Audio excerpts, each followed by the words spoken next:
64 challenges are ready. Is there a Cinderella story waiting for us? The best are set to battle it out, but there can only be one victor. Who has what it takes to win the Golden E-Ticket, the most prestigious award in all of Walt Disney World podcasting? It's Mouse Madness, baby! Hello, you're listening to ReedyGeeks, a Walt Disney World podcast. My name is Andrew, and I'm joined today by our resident geyserologist with a Dole Whip problem, JJ. I mean, I did get very scientific about geysers Did you fact check that term? Is that a thing? No, we have no idea if that's a real term. Good. No, not like the other one. The other one we did. This one we did not. And I think we're going to keep a Dole Whip problem, JJ, for the foreseeable future. It's not a problem if you can quit whenever you want. And the Dockside patron, Sean. All Docksides. Sure. If you have a good title for my co-host after listening to this episode, please send in your ideas to ReedyGeeks@gmail.com. In today's episode, the Geeks go mad with Mouse Madness. We tackle our final four and finally bestow the undisputed best bar in Walt Disney World with the winner of the Golden E-Ticket Award.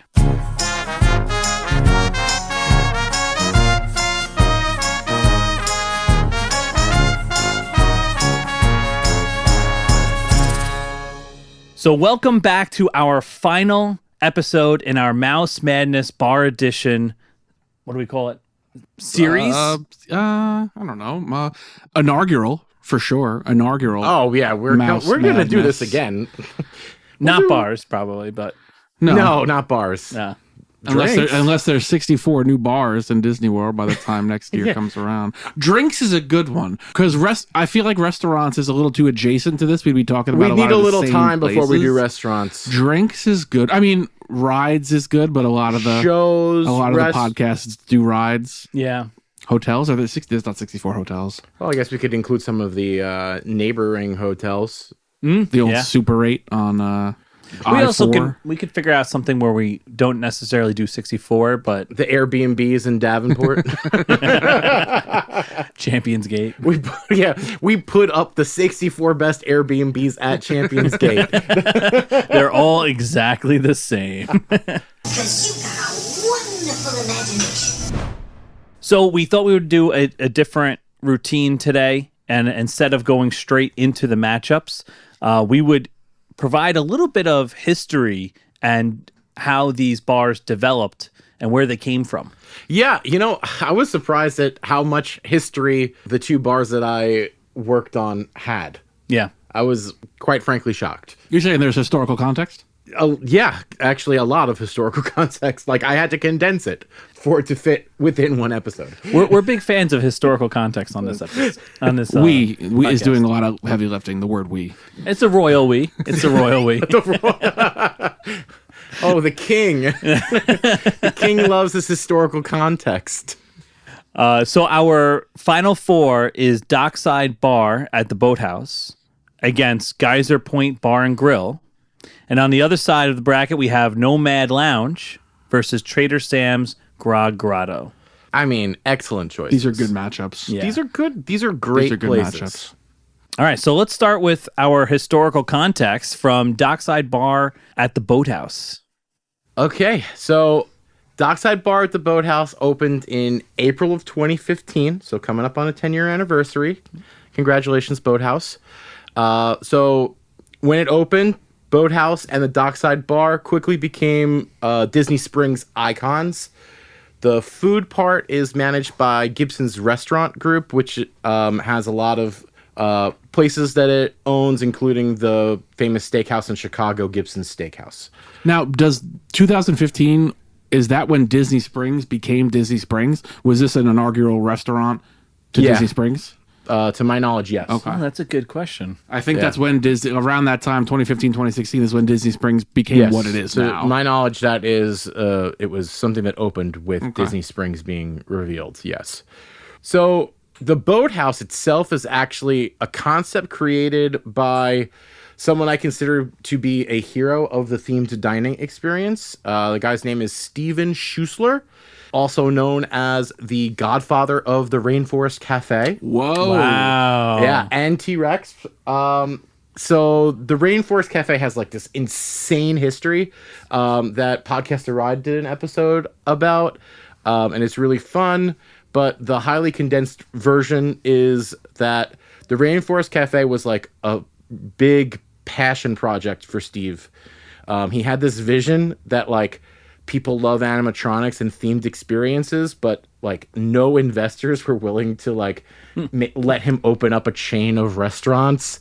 So he did what any sane person would do, and he turned his house into a Rainforest Cafe and brought investors in to prove how cool it was. Wow. And it worked.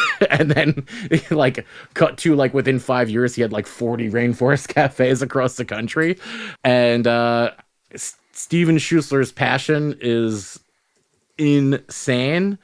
And the boathouse is also a testament to that. It is his passion for themed experiences really is reflected in the restaurant, interestingly enough, because you go there and you think, oh, it's like nautical themed, and there's some stuff on the walls, and oh, this thing looks like a boat and that thing looks like a boat, but it's actually like really well thought out. And the boathouse is inspired by Steven Schussler's personal history.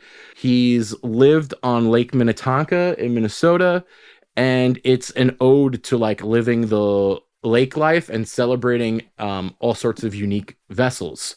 So the boathouse features 28 different types of boats from different eras, and that can be found on the wall decor, on the tables, the materials of the bar. It was all a way to pay homage to these interesting and unique boats. Because of the location of it, it was prime waterfront. It reminded him of his lake house on Lake Minnetonka, and he wanted to kind of make a themed experience all around that. And because of that lakefront area, he wanted to bring in these amphicars, which you see, they are something that it's a weenie of Disney Springs, right? Yeah. I didn't know that the amphicars were specifically related with the boathouse. Yes, they belong to the boathouse. Okay. It's part of the boathouse. Cool.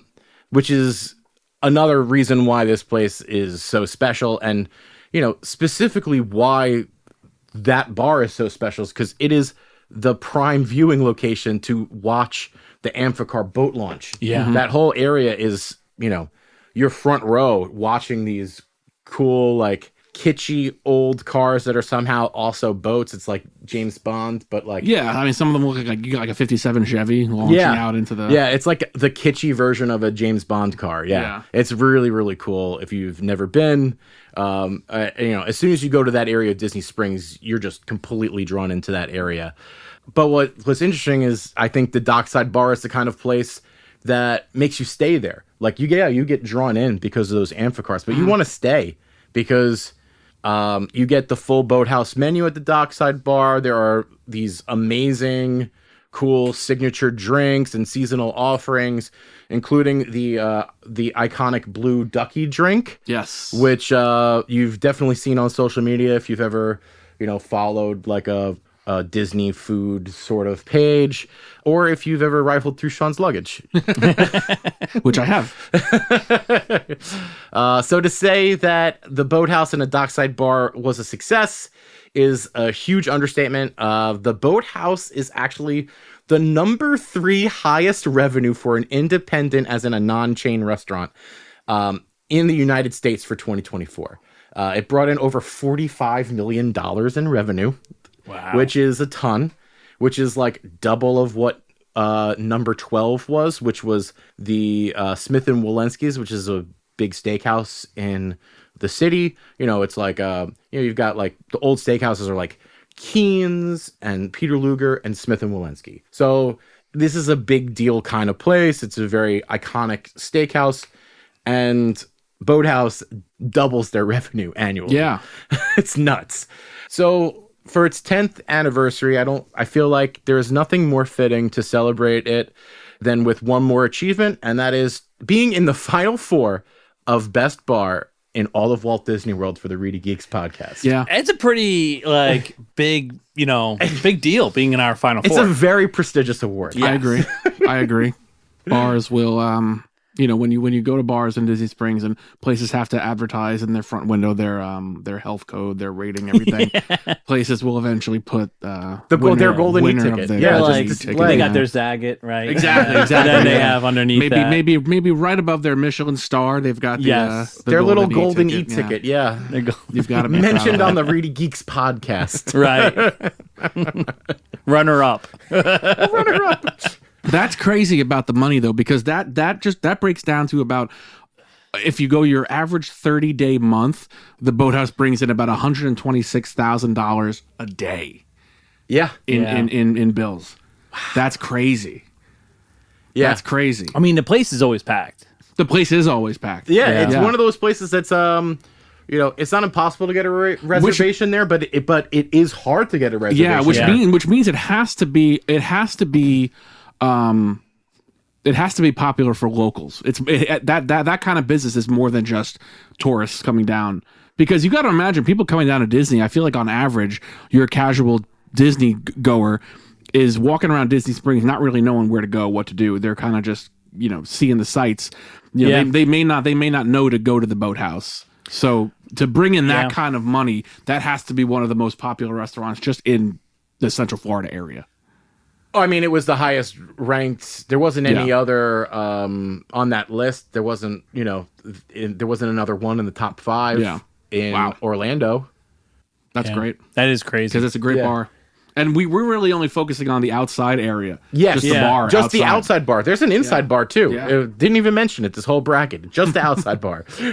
And the inside bar it's got a lot of like boat materials. Like, isn't it an actual boat? It looks like a boat. Yeah. It's got a lot of like brass and stuff that it's like accurate to what a boat that size would be built with. Yeah. It looks like the hull of a boat. And then there's obviously that big booth that is it was like made out of a boat. You're like sitting in a boat. Like sci-fi diner. Drive-in, right? Yeah, similar. But cooler and classy because it's boats and not cars. Right. Not 50s cars. And you're not watching the same video on loop over and over again that they've been Cars watching. are trashy, but boats are classy. Yeah, my favorite part of the dockside boathouse is the boats that's on the TV. Right, they just have like a constant loop of boats driving in the water. I like watching the sailing. Actual boats. When it's in the water, it's sailing. Well, some of them are motorboats. I guess they're still sailing. Yeah, they're sailing. Okay. Yeah. Boats sail. All right. Well, thank you, JJ. No problem. My pleasure, actually. Anytime I get to highlight a hero like Steven Schuessler. Watch, he's like some sort of monster, but I love him. Ooh, we have to post a retraction on the next episode. I did not know about the crimes that Steven Schuessler committed.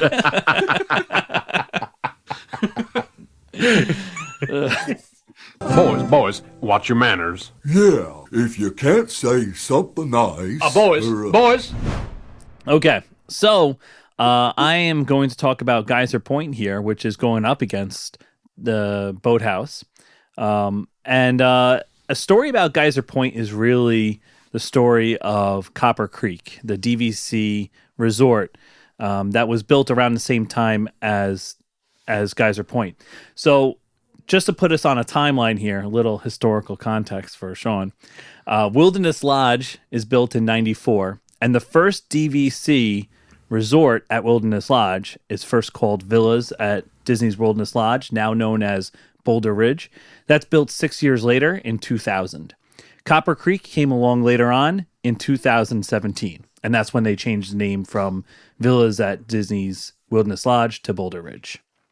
It's a similar situation of like World War I and World War II, right? I always wait, they didn't call it World War I? I always ask my students that, like, what do you think they called it? They're like, World War I. I said, why would they all do the that? same things happened there. Yeah, they're both very similar. Ladies and gentlemen, I'd like to apologize for our slight technical difficulties. So in 2017, Disney wants to expand DVC further because that's what they always want to do now, right? And they want to replace some unused hotel rooms that are in Wilderness Lodge with some more profitable DVC villas. And so there's some reasons for this. DVC owners will pick up the the payment for maintenance, room keeping, and they'll end up paying for a bigger slice of the amenities like the restaurants, bell service, merchandise, even transportation. So Disney saves some money on that end. Plus, these are unused hotel rooms, and now they're going to have occupancy from DVC members. And at the same time, Disney doesn't have to lower their price on Wilderness Lodge rooms because they've just reduced the supply of rooms instead by making Copper Creek. Okay, that makes sense. Rather than discount, rather than charging $350 a night for it, they can keep charging $500 a night. Right, because the supply of rooms is lower. Is much lower. Yeah. And they had some success with this in the past. In 2015, they opened the Polynesian bungalows. And so they wanted to do something similar and open up cabins at Wilderness Lodge because the bungalows were very successful. They were like the talk of DVC, very luxurious. Even though the vast majority of the members will never be able to stay in one, me included, they provide great marketing content for DVC and they can sell more points that way. Like, look at these bungalows. Don't you want to stay here? You're never going to be able to, but don't you want to? Don't you want to? And there was the idea of these cabins at Wilderness Lodge going all the way back in the 70s. They had planned to build a resort there called Cypress Point Lodge, and they were going to have cabins as part of the rooms on the waterfront. So it's one of those things where a good idea never dies at Disney. They just bring it back, 50 years later, right? In addition, Wilderness Lodge itself needs a refresh. So they're going to use this opportunity to refresh Artist Point into storybook dining at Artist Point, renovate the Boulder Ridge pool, which is now very cool. Like it has a huge crane in it, and it's the crane from the backstage tour.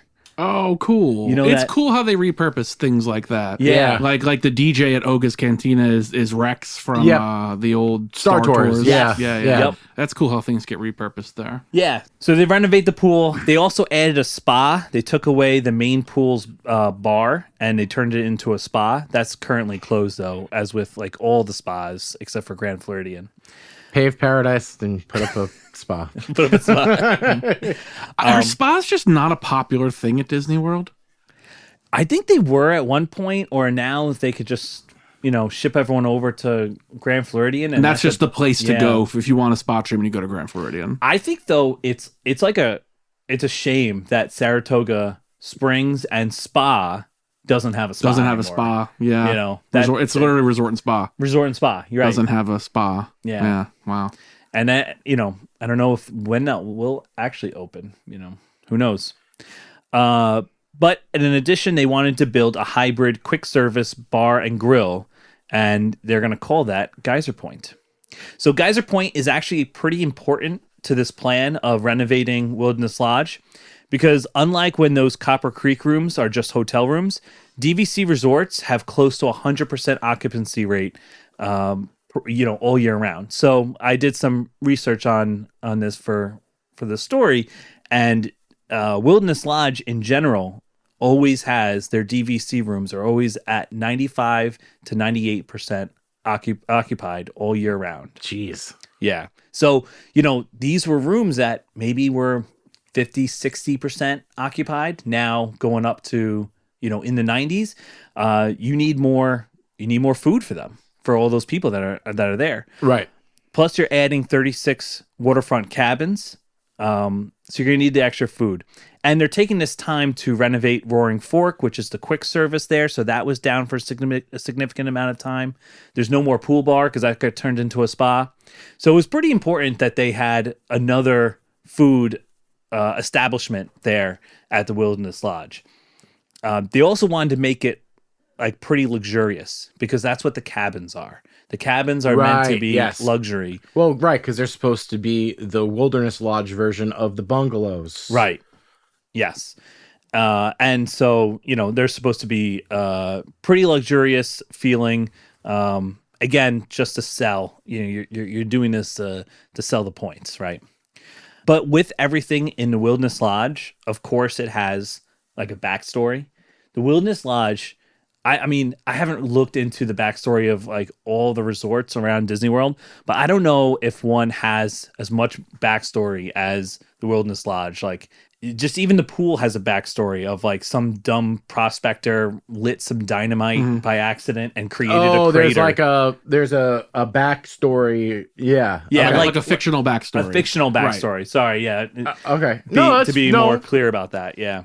Yeah, I understand that. One of my bars has significant A lot of backstory fictional a lot of backstory. fictional that I'm backstory. actually going to present as the real story. Yeah.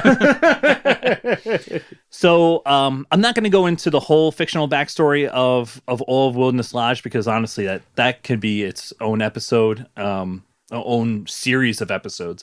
But the backstory starts with Boulder Ridge, ironically, because it's the second one to be built. Boulder Ridge is supposed to have been built in the late 1800s. And then Wilderness Lodge is supposed to be built in the early 1900s. And then Copper Creek is supposed to be having just been renovated into a luxurious accommodations, which makes sense because that's actually what happened. But Boulder Ridge is based on railroad hotels by Fred Harvey in the late 1800s. Harvey hated the accommodations that were along the Transcontinental Railroad, especially the Southwest Pacific.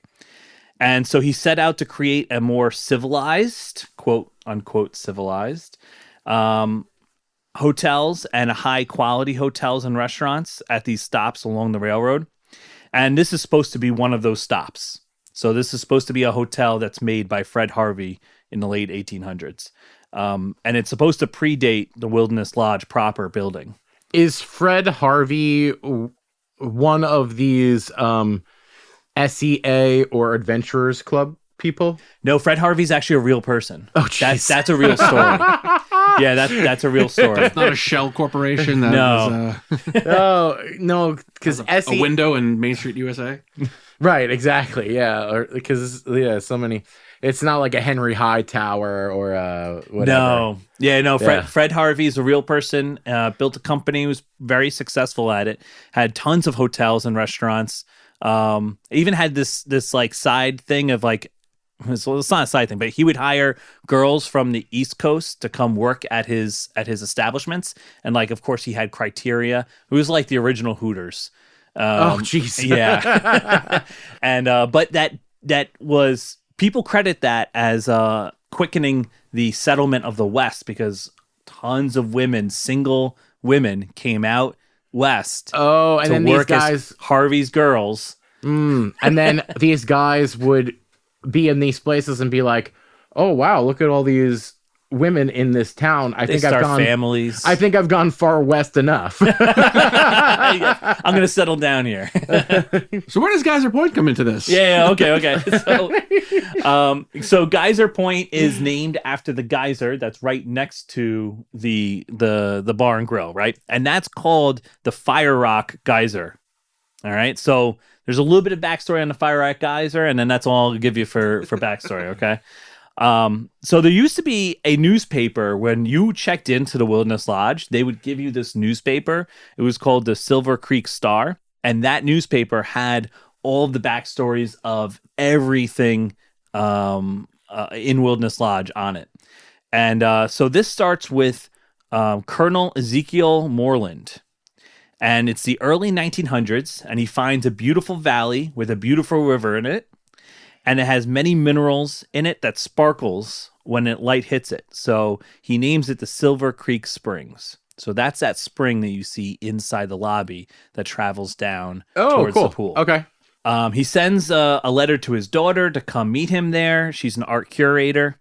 And he brings her and decides to build a small cabin near the spring. And it expands into a huge lodge as it becomes more and more popular. If you want to see the original small cabin, it's the bike rental stand. That's the OG cabin. Oh, okay. Okay. He makes friends with Native Americans in the area, particularly running elk. They're good friends. And he tells him about a story about how one winter a Native American hunting party got trapped in this valley that they're in right now. And they built a fire to stay warm, but they had to keep it going continuously. So after 5 days of having this fire continuously going, the rock underneath the fire started to crack and crumble. And the next day, when they put the last log onto the fire, it exploded and became a great pillar of hot steam water coming up, and it launched their teepee high in the air. The natives ran, and they told people to stay away from the valley. They thought that they had angered the spirits of the earth because they were wasteful and kept the fire going day and night. As a geyserologist, I can confirm that was the truth. No, it's the spirits. That's exactly how they work. So now the geyser erupts every hour to remind people of the wastefulness that occurred there, except for the between the hours of 10 p.m. and 11 and 7 a.m. because, the geyser knows people are trying to sleep. Of course, that's respectful. Yeah. Well, again, the spirits are respectful. Yeah. The spirits have to sleep too. Yeah. But that's why the geyser is called the Fire Rock Geyser, because that's fire. What the Native rock, Americans referred to it as. called Yeah. Okay, cool. And then so we get to Copper Creek. So where does Geyser Point come into this? Well, it's next to the geyser, right? We get to Copper Creek because if Boulder Ridge was one of those old railroad hotels, and the Wilderness Lodge is this new hotel, it's based around the spring. What's Copper Creek? So Copper Creek, this backstory is really just on the cabins, and they were the housing for the loggers, miners, and craftsmen who settled along that area to work on the Grand Wilderness Lodge. So that's the cabins they lived in. And so time has passed, the logging industry has faded away, and the area transformed into a peaceful retreat rather than a working settlement. And the cabins were restored and modernized and became luxurious waterfront accommodations that the guests enjoy today. And so, of course, they need a local watering hole. Enter Geyser Point Bar and Grill. Can I interest you in Geyser Point?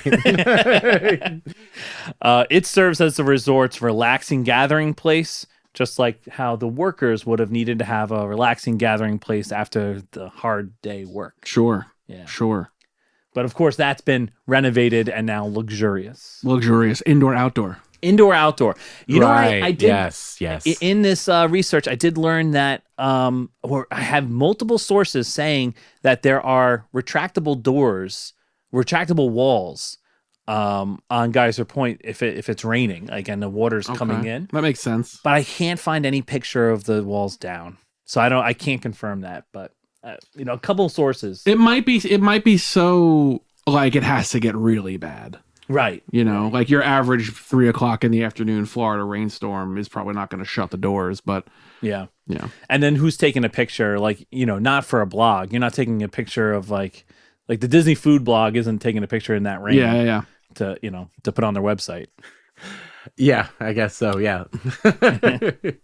So that is Geyser Point's backstory, and I'm really interested in Wilderness Lodge's backstory too. Like, yeah, I did not realize that Wilderness Lodge had this deep lore. Oh, every aspect of it. Roaring Fork, Artist Point. Artist Point is that people were so amazed by the geyser that they just sat there for hours drawing the geyser, and then they became known as Artist Point. Even the carpet, like the carpet's a specific type of red because of how many people from China worked on the Transcontinental Railroad, and to honor that, and then if the light hits it at a certain time of the day, it forms a railroad on the carpet. Like it's really, there's so much about the Wilderness Lodge, so many details.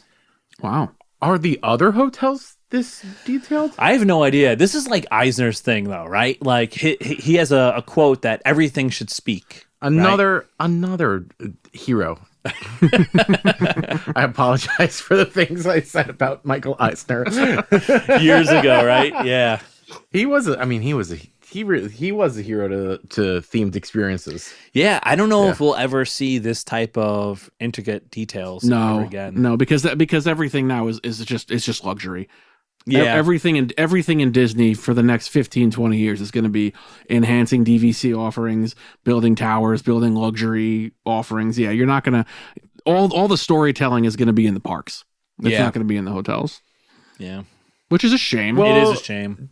I know that the new Polynesian Tower has a lot of details that honor the Hawaiian people and the history of Polynesia.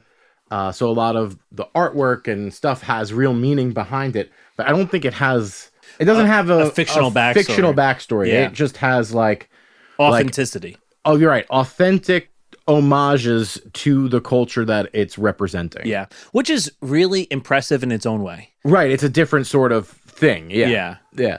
Where it's not like a spectacle. It's not like, well, let's make up this fake story to tie all of this together. Right. It's like, no, let's make this themed nice and like you want to honor and proudly display this culture, but you don't want to do something offensive, right? Right. Right.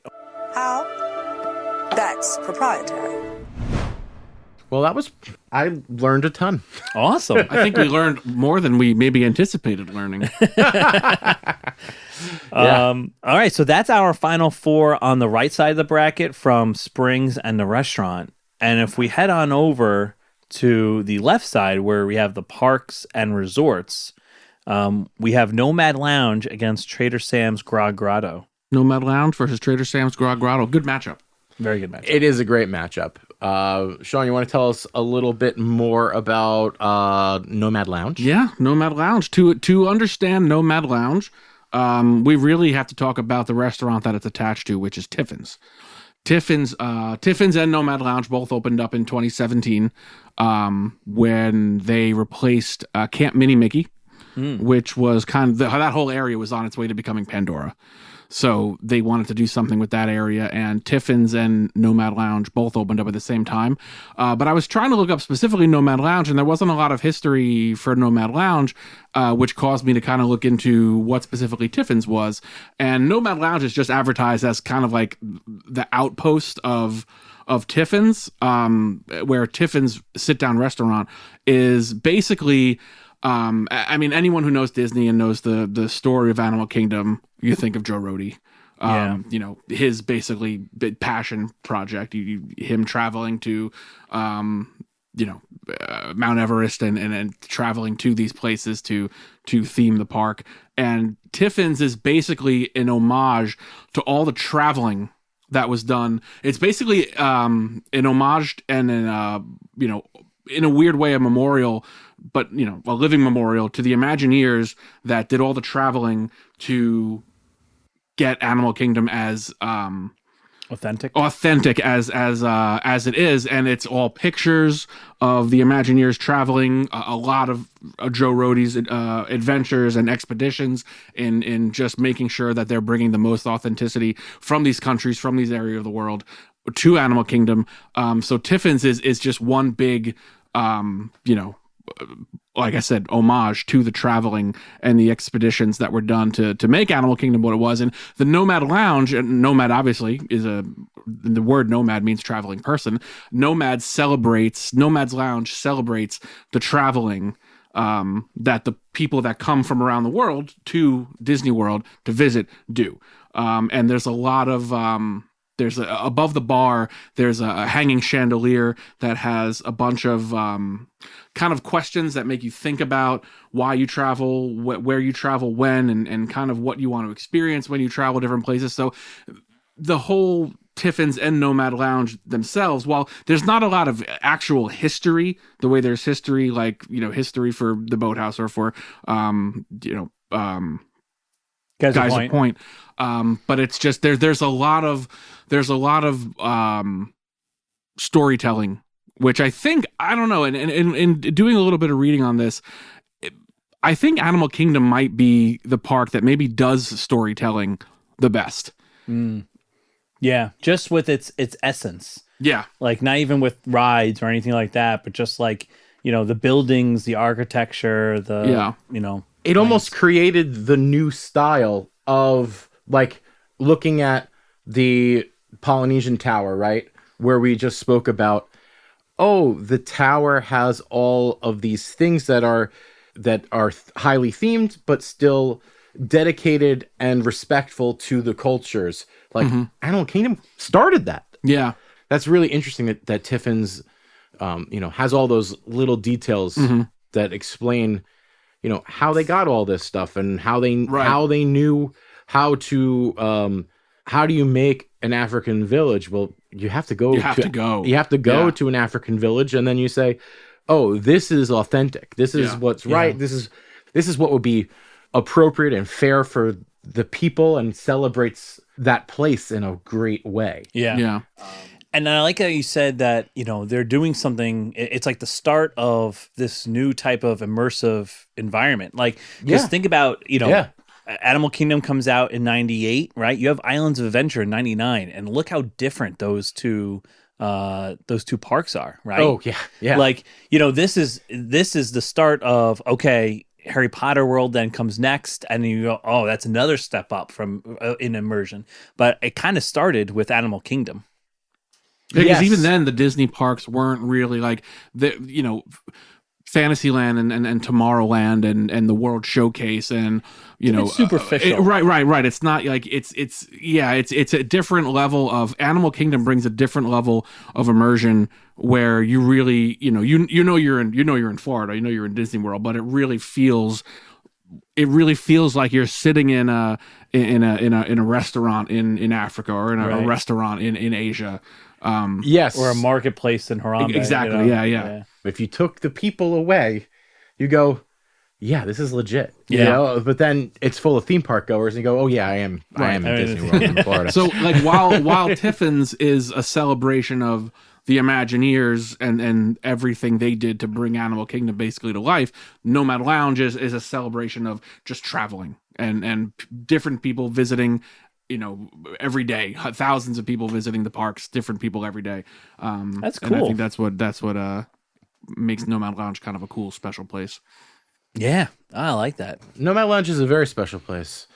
Maybe they can add a thought-provoking message on the chandelier that says Final Four member of the ReedyGeeks podcast. Are you a Final Four member? That could be the thought-provoking. And of course, to make sure we're tying it all back into bars, we've talked at length that the offerings that Nomad Lounge has. It has most of the same food that you can get from Tiffin's. Yeah, like a shortened, barified version of Tiffin's. Great menu of exclusive cocktails that are exclusive to Nomad Lounge. They're not the standard cocktails you can get really everywhere else in Disney. You have to go to the Nomad Lounge to get these specific drinks. Yeah. It's not that one that comes with the glowing ice cube that you can get everywhere. Right. Every pool bar, every Value Resort pool bar gives you the glowing ice cube drink. Hey, you can get that glowing ice cube at any of those ones. Can you? Animal Kingdom Lodge at the Victoria Falls, you can get it. You can get it. You probably get it at Crew Cup Lounge too. Yeah. All right. So JJ, our last one, Trader Sam's Grog Grotto. So yeah, Trader Sam's Grog Grotto has an extensive history, and I'm gonna start us in the year 1955. Oh boy. This is where, we're gonna go 70 years in 10 minutes. So buckle up. So the year is 1955. There is a budding business tycoon named Trader Sam, and he found himself new fame and fortune from a shrunken head shop that he ran, which coincidentally just recently became prime real estate. The Jungle Navigation Company began running a little cruise to take you up close to Schweitzer Falls and showcase the eighth wonder of the world, the backside of water. Turns out Trader Sam's shop was directly on this path, and the shrunken head business is his family's business and not Sam's true passion, which was his pub. Huh. The pub is where he could showcase his love for both enchanted items and unique beverages. And the source of his love for unique beverages was from being bitten by a bartending bug. Literally. And that's a true story. What year did this happen? Not a true story. No, that's a true story. That's a true story. So, Trader Sam is an eternal figure. Apparently, has lived for an undetermined amount of time. Hundreds of years is the current estimate. Wow. Basically, his pub was a meeting place for some of the most well-known adventurers from like the late 1700s on. Pirates, members of the Society of Explorers and Adventurers, the Adventurers Club, which these are like people like Davy Jones, Henry Hightower, and actually President Theodore Roosevelt. He would be in that club. He is literally in this club. Yeah. He's been to the now closed location of Trader Sam's, but when the Disneyland Hotel closed in 2011, Trader Sam's had the opportunity to open and relocate his bar to the Disneyland Hotel while they were renovating it. So this location became known as Trader Sam's Enchanted Tiki Bar, and it celebrates his original location by showing off all of the enchanted items that he collected and the illustrious history that his pub had, showcasing people that stopped by, and there's lots of little Easter eggs and details on the walls. So that bar was so successful that in spring of 2015, Trader Sam was able to channel his inner Roy Kroc and franchise his beloved bar. Good reference. Opening Trader Sam's Grog Grotto at Walt Disney World. This was replacing what was once just an arcade at the Polynesian Resort. The Grog Grotto was able to again showcase different historical artifacts that celebrate the history of his original bar. Okay. And this has a lot of all new decorations because his bar had such an illustrious history that a lot of the stuff on the walls in both locations, in the one in California and the one in Florida, are different. A lot of the wall decorations are different. Well, I guess he's like hundreds of years old, so. Yeah, exactly. Yeah. So, however, both versions of the bars feature a lot of the same enchanted items because, as any good collector will tell you, you have to keep triples of everything because triples is best. Triples is best. Triples and Barracuda. And triples keeps it safe. So, if you haven't been to Trader Sam's, you can experience his enchanted items by ordering certain drinks. Out of respect to people who may have never been to Trader Sam's, I'm not going to tell you what the enchantments are, but I will read the list of drinks that trigger these enchantments to happen. Okay. And as well as let you know if this is an exclusive one to Disney World, because there are one or two that are exclusive to Disney World. Okay. So the drinks that you order when you would like to see an enchantment are the Hippopoto Mai Tai, the Krakatoa Punch, the Mosquito Mojito, the Nautilus, the Polynesian Pearl, the Shipwreck on the Rocks, the Zombie Head, and of course the Aoa. So the Aoa is one of the things that happens when you order an Aoa doesn't happen at the one in California. So it's a little more involved. And then the Nautilus is completely exclusive to Disney World. That's cool. So if you're someone from the West Coast, I would suggest ordering the Aoa. I think the Nautilus is the one that's the most involved. Yeah, the Aoa, the Krakatoa Punch, and the Nautilus are the ones that do the most stuff. Yeah. The Polynesian Pearl too. I don't think we had that. No, but we saw people order it. We did, okay. Yeah. So the bar incorporates the elaborate history of Trader Sam, its patrons, and the Jungle Cruise in an incredibly fun and immersive way. It has a lot of cheesy theme park humor, animatronics, and strong, sweet drinks. The bar is so popular that it can sometimes be 3-hour plus waits, but as we've discussed on this, it's considered a real destination that many deem, quote, worth the wait. Yeah. The good news is Trader Sam now has a new historical event that it can display on its wall, being in the final 4 of Best Bar at Walt Disney World on the ReedyGeeks podcast. Yeah. Put that Put that right next to a photo of Theodore Roosevelt. And maybe it'll get to hang a banner. I mean, one of these places gets to hang a banner. Yeah. The Golden E-Ticket Award. The Golden E-Ticket. The most prestigious award in all of Walt Disney World podcasting. Are you making fun of me? No. No, just trying to... No, not at all. Boys, watch your manners. Yeah, if you can't say something nice. Boys. So that's Trader Sam's, or at least the abridged version of Trader Sam. There's a crazy history with all that. Once you get into the SEA and Adventurers Club stuff. They need to bring that back.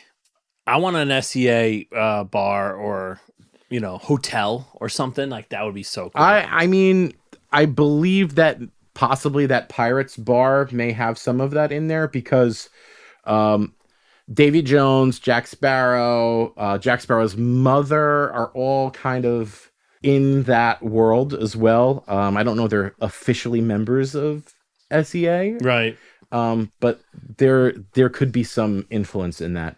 And it's all over the Disney Sea, the Tokyo park. Oh, really? It's like all dedicated to that. Their Tower of Terror, I mean, the star of it is Henry Hightower, which is Joe Rohde. Look up a picture of Henry Hightower. He looks familiar. All right, so let's get into our voting. We'll start with Dockside Bar at Boathouse and Geyser Point Bar and Grill.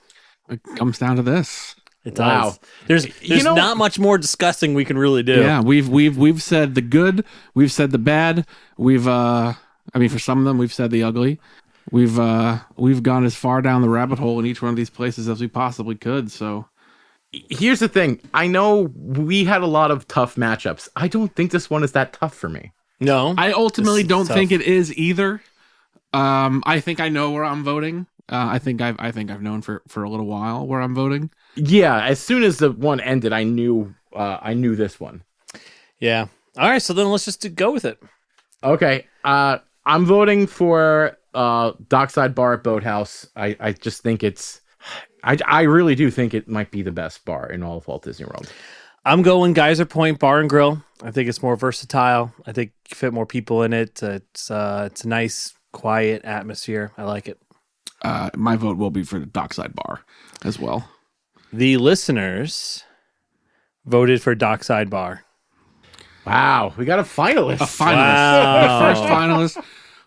And we'll take a moment to properly send off Geyser Point Bar Geyser and Grill. Point had a stupendous run, and hard pressed to find a better way to spend those crowded park afternoons in Magic Kingdom area. Yeah, I'm not upset about it. I'm glad I put in my vote for Geyser, but Dockside, I mean, especially when you got a nice breeze going out there, like it's nice. It's a special place. And I think I just have a new appreciation for it with doing the research and realizing that the Rainforest Cafe guy is also the guy that decorated that place too. Yeah. And that there was a Disney level of attention to detail put in theming that place, which not everywhere in Disney Springs is. A lot of Disney Springs is just commercialized chains and or like privately owned businesses. There's not a lot of Disney Springs that feels like Disney. Yeah. Yeah. And it has a little bit of magic. It's got those amphicars, which are so weird and cool. And it's a special place. Yeah. Okay, so then our next Final Four matchup is Nomad Lounge versus Trader Sam's Grog Grotto. This is the hard one. For me, this is the tougher one. Yeah. This is the hard one. Like the math has me one way and my heart has me another way. Yeah. I'm feeling the same. Yeah. And at this present moment, I still don't know how I'm voting. So what is your hang up? My hang up is like we just said we were voting for Dockside. What edged Dockside over Geyser Point was that it felt a little more magical. While even though Nomad Lounge has a great kind of history and story celebrating the Imagineers, I mean Trader Sam's is Walt Disney World. Right. It is. Since It's everything. It's 1955. everything about Walt Disney World and the magic that they want to bring to the parks. Disney parks in general. Right. Disney resorts. Yeah. So it's a tough one. I think I know where I'm going, but I'm not. I'm just going with what. Sure. I'm just going with what the better bar is, and I just think Nomad Lounge is the better bar. The better experience might be Trader Sam's, but the better bar. I think once you factor in repeatability, I think I have to go with Nomad Lounge. Yeah. And I feel really bad. I love Trader Sam's. I'm going in May, and my wife has never been, and we're going to carve time out of our trip to make sure we go. Yeah. Literally, as you were saying your whole history of Trader Sam's, I texted my wife saying, I think we should go back to Trader Sam's. We should try it out again. Yeah, my vote's for Nomad Lounge. Yeah, I just think it's kind of... Yeah. I think it's just kind of a little bit It of might, and it everything. might be the repeatability. Because Trader Sam's is not a place I would want to do every single trip. No, it's a place you go... It's a place you love if you go less than once a year, right? Yeah. Like if you went 3 times in 1 year to Trader Sam's, you'd be done with it. That's too many. It's too many Sams. Right. Well, no, I'm married to a Sam. You can never have enough Sam. Good save. Good save there. Too much trading. Too much Stop trading. trying to make trades. It's Nomad Lounge. I think now that I've said it, it's easily Nomad Lounge. Yeah, the map supported that big time for me. It was just, it just hurt my heart to send Trader Sam's away. I'm so glad too that 3 of us agree, because the listeners was dead tied at 19 points for Nomad Lounge, 19 points for Trader Sam's. How would we have broken that tie? So we would have had to call Len. We would have had to call someone. Yeah, we would have had to refer Len's input. Yeah. Yeah. So we have a final matchup. We do.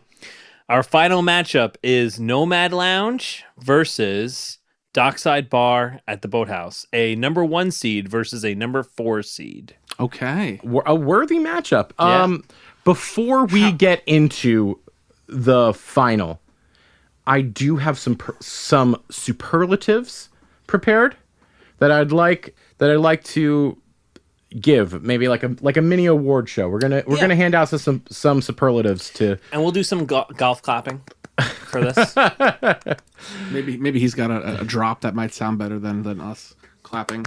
2 people clapping with one hand.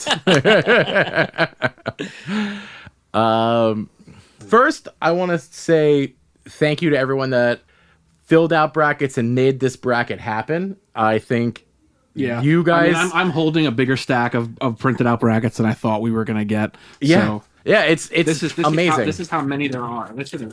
There's a lot of brackets. There are. So no, we had a lot of fun with this, and can't wait to pick a topic for next year. And if you have ideas for next year, please let us know. So my first superlative is going to be to everyone that played along. Congratulations. You guys really helped make this just even more fun. The next superlative is going to be the biggest bracket buster. And that is going to go to the Stargazers Bar for defeating Polite Pig, because 0 people in all of those brackets had Stargazers making out of the first round. I know, everyone picked Polite Pig. And our shenanigans with the random events completely decimated that. Yeah, that was a huge bracket buster. What was the event again, about watching a game? Yes. Exactly. I was watching the game. Your favorite team is in the playoffs. And you want to watch the game? Yeah. Okay.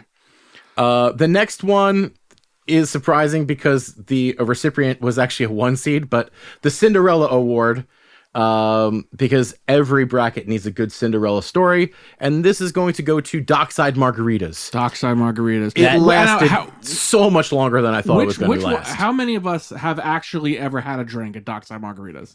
I've had a beer at Dockside Margaritas. I have not. I'm going to, though. Yeah, you have to now. I know. Yeah. It made it to the Sweet 16. I had a margarita. I had a margarita Or you're the Dockside patron.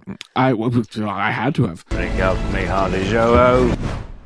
The next award is the Rookie of the Year award, which is, of course, going to Waialulu Bar and Grill. Which it is definitely a rookie. It's not even 1 year old. It's not even 4 months old. Yeah. It's unbelievable how far it came in the first year.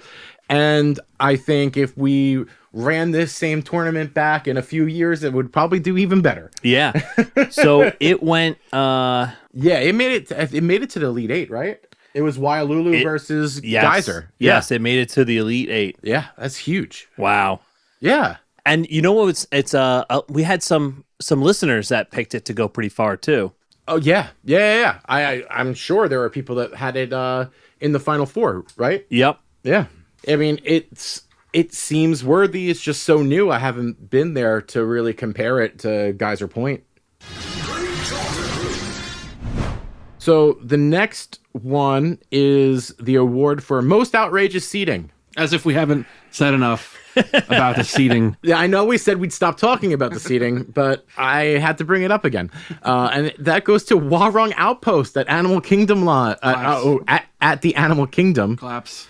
For being a 4 seed. And it is just Basically a beer cart. it's a margarita machine and a couple beers. Yeah. So I visited my last time there at Disney just a couple weeks ago, and so I'm going to post that in our Instagram page. About me there enjoying the 4 seed best bar. What did you have there? Do you remember? I got a margarita. Okay. Wow. I think they only serve margarita and like a Bud Light or something. Something Yeah, about Animal Kingdom doesn't scream margarita to me. I don't know. Yeah. I think it also has that Safari Amber Safari Ale. Amber Yes. Bear, Yeah. Next award, the suspiciously similar award. And that award goes to honorary geek Michael Ferrara for his thoughts on Geyser Point versus Raglan Road. Yeah. It reeked of Andrew texting him exactly what to say just moments before he made the call. Listen, just because we're both speaking the truth, it doesn't mean there's collusion. Is that what it means? I don't know if it looks like collusion and it smells like collusion. Yeah. Something. I have a bad feeling about this. So the next award is we probably should play some sad music because this is the In Memoriam Award. Okay. And this is to the soon-to-be departed Jelly Rolls.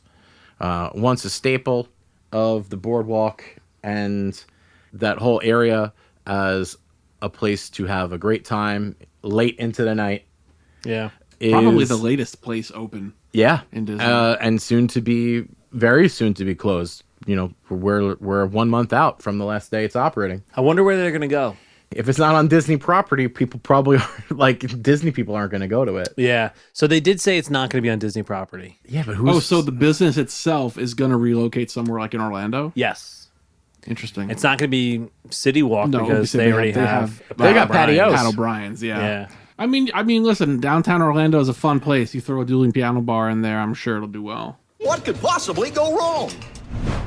The next award is the Only the Good Die Young Award, and this is goes to the bar that we felt unfortunately faced a tough matchup way too early in its run, and that is La Cava del Tequila. Yes. Yeah.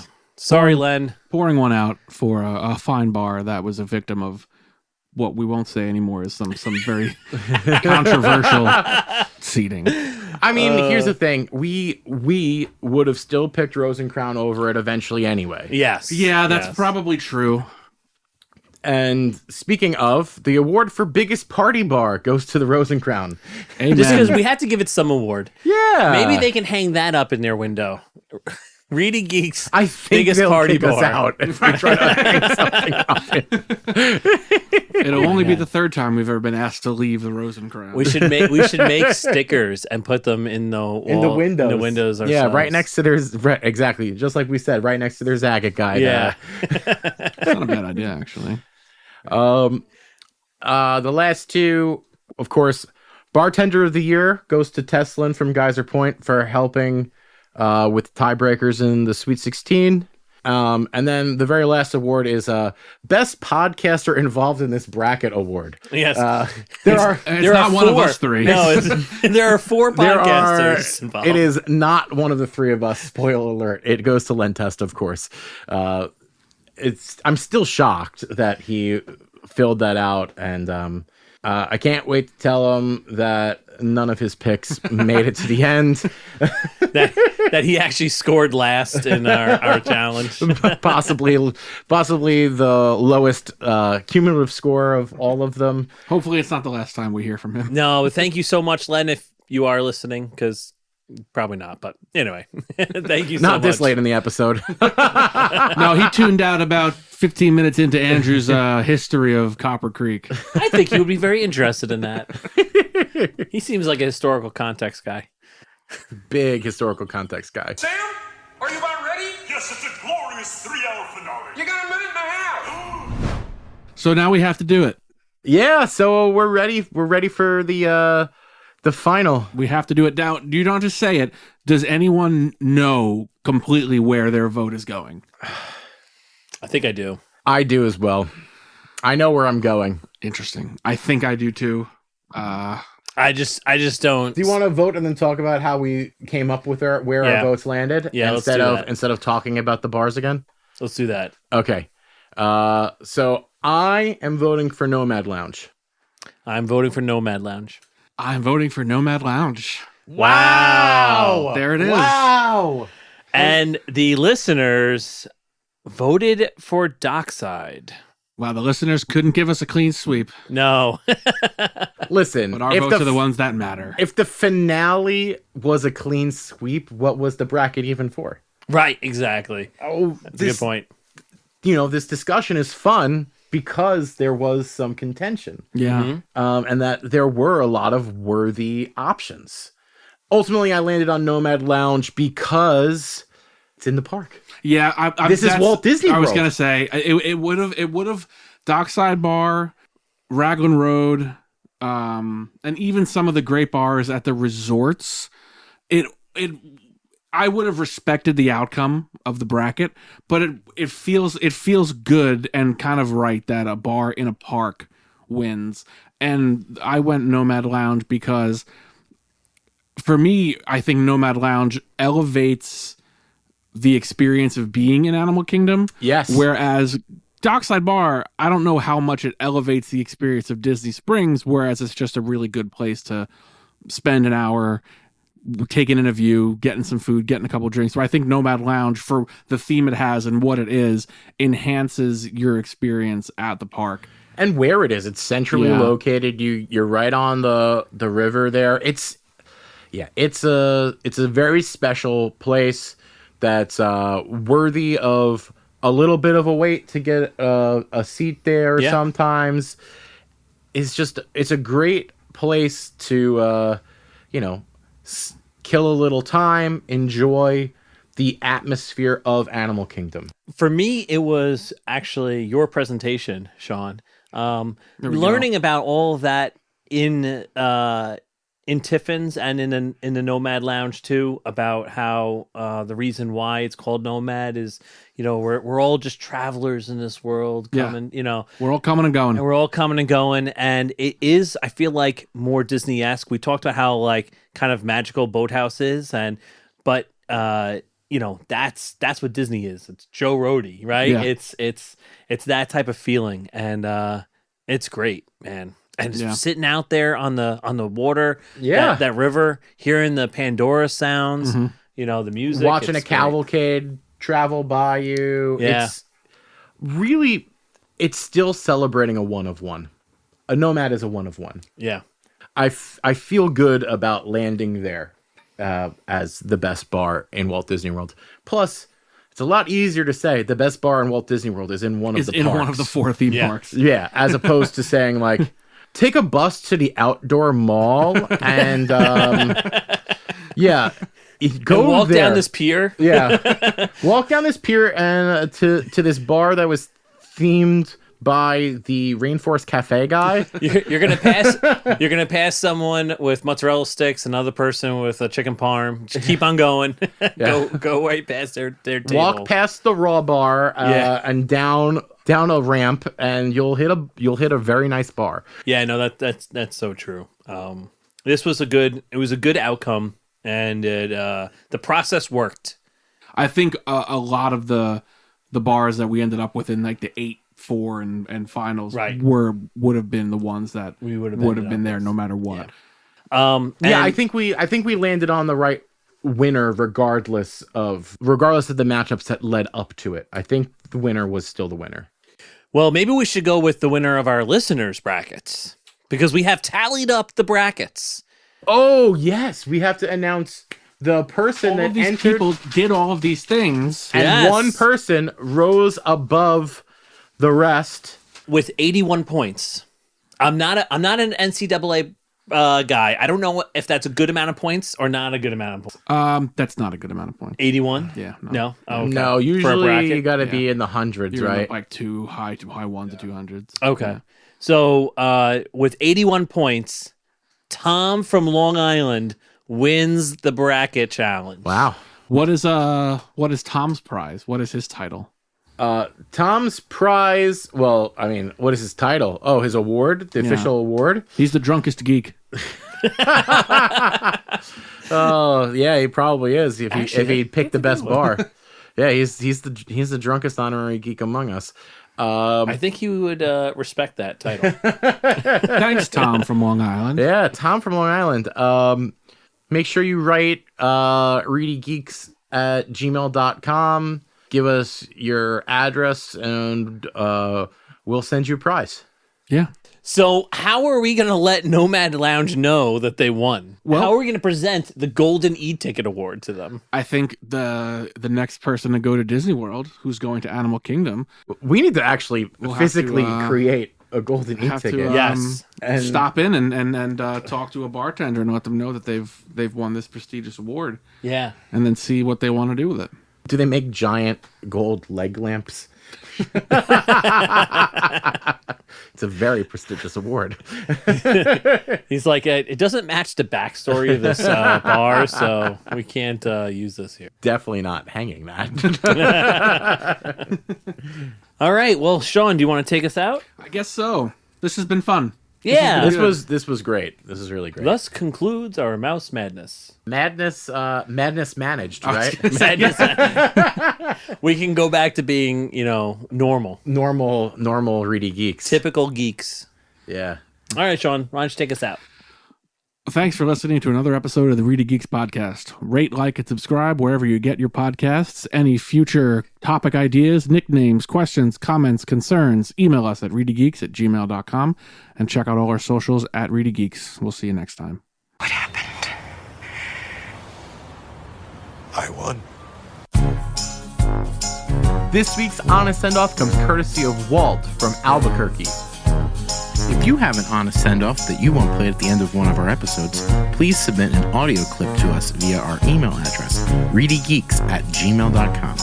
ReedyGeeks, a Walt Disney World podcast, is hosted and executive produced by Andrew Shopey, Sean Murphy, and JJ Hefner. Music and audio engineering by JJ Hefner.